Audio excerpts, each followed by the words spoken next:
नमस्ते दोस्तों, आपका स्वागत है स्टडी करंट की नई वीडियो में।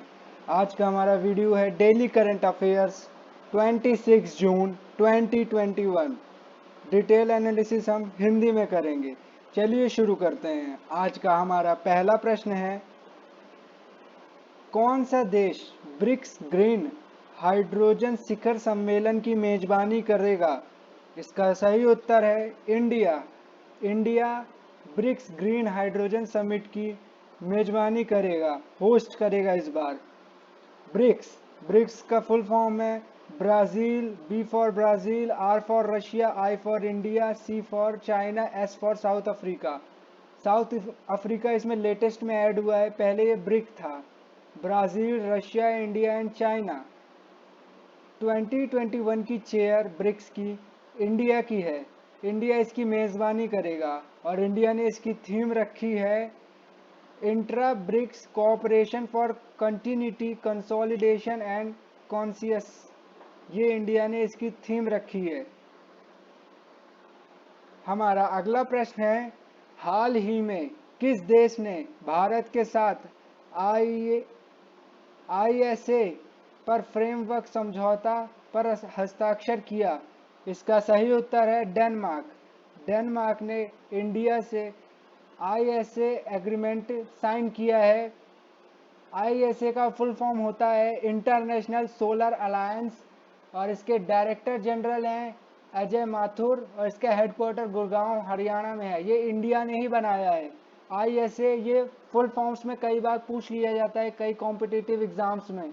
आईएसए का फुल फॉर्म है इंटरनेशनल सोलर अलायंस।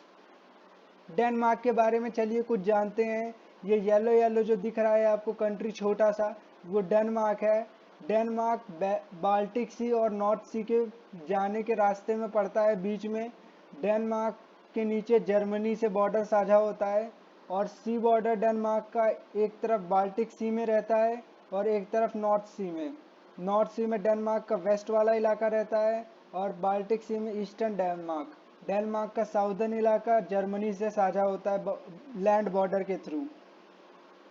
डेनमार्क एक यूरोपियन कंट्री है। हमारा अगला प्रश्न है, स्टैंडर्ड एंड पुअर ने इंडिया की फाइनेंशियल ईयर 2022 की जीडीपी ग्रोथ फोरकास्ट क्या कही है? इसका सही उत्तर है 9.5।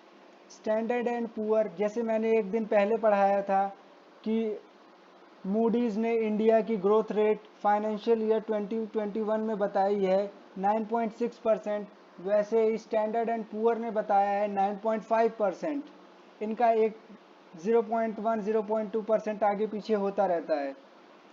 स्टैंडर्ड एंड पुअर के बारे में कुछ जानते हैं। ये ग्लोबल रेटिंग एजेंसी है। इन रेटिंग एजेंसियों की वजह से ही देशों में निवेश आते हैं। ये रेटिंग एजेंसियां बताती हैं कि कौन सा देश फाइनेंशियली स्ट्रांग है और किस में निवेश करना चाहिए निवेशकों को। तो इन रेटिंगों से बहुत देशों को बहुत फ़ायदा होता है, हमारे देश को भी बहुत फ़ायदा होता है। स्टैंडर्ड एंड पुअर की हेडक्वार्टर्स हैं न्यूयॉर्क यूएसए में। इसके प्रेसिडेंट का नाम है जॉन बेरिसफोर्ड। हमारा अगला प्रश्न है, हाल ही में मैगम फिनकॉर्प ग्रुप के सीईओ के रूप में किसे नियुक्त किया गया? ये प्रमुख नियुक्तियों में आ सकता है, तो इसे याद कर लीजिएगा। इसका सही उत्तर है विजय देशवाल। विजय देशवाल को मैग्मा फिनकॉर्प में सीईओ में नियुक्त किया गया है, अपॉइंट किया गया है।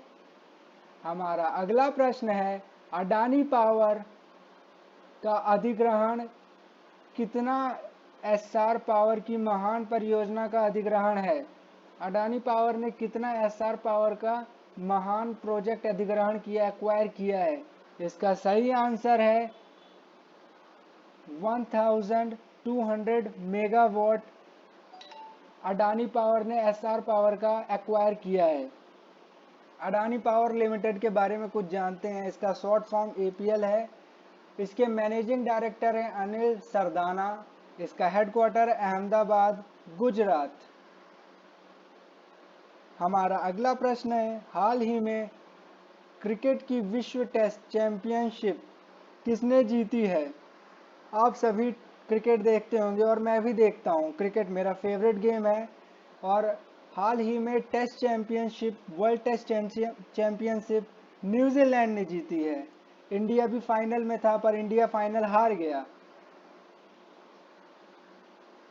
वर्ल्ड टेस्ट चैंपियनशिप कौन कंडक्ट कराया? इसका सही आंसर है आईसीसी। आईसीसी का फुल फॉर्म है इंटरनेशनल क्रिकेट काउंसिल।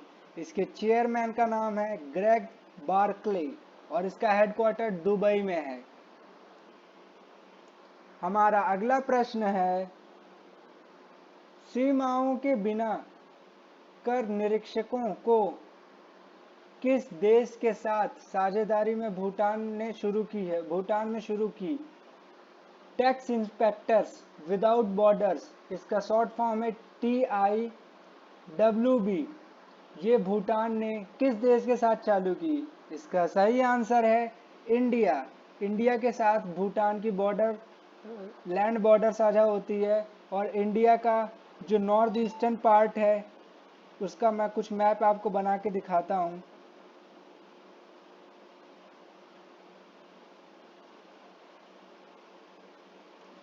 ये इंडिया है।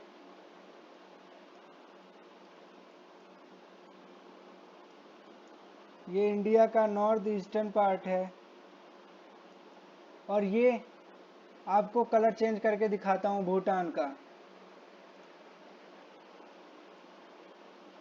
ये भूटान है।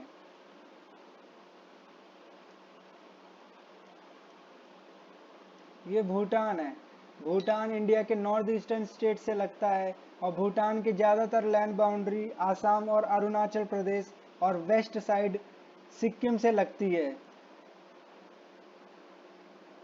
ये सिक्किम का इलाका है जो इंडिया का है और भूटान के नॉर्दर्न में चाइना है। Organisation for economic cooperation and development OECD, इसके बारे में कुछ जानते हैं। इसकी स्टैब्लिशमेंट 1961 में हुई। इसके secretary general Mathias Hobart Paul Corman हैं। बहुत लंबा चौड़ा नाम है दोस्तों, याद कर लीजिएगा। हेडक्वार्टर है OECD का पेरिस में। पेरिस राजधानी है फ्रांस की। OECD में टोटल मेंबर कंट्रीज हैं 38। हमारा अगला प्रश्न है, हाल ही में बेनिग्नो एक्विनो का निधन हो गया है, वह किस देश के पूर्व राष्ट्रपति थे? इसका सही उत्तर है वह फिलीपींस के पूर्व राष्ट्रपति थे, बेनिगो एक्विनो। फिलीपींस की राजधानी मनीला है और फिलीपींस का एक साइड सी है पैसिफिक सी और एक साइड है साउथ चाइना सी। फिलीपींस आसियान कंट्री में आती है। थैंक यू दोस्तों। अगर आपको ये सेशन अच्छा लगा हो तो वीडियो को लाइक करें, चैनल को सब्सक्राइब करें और वीडियो को दूर दूर शेयर करें।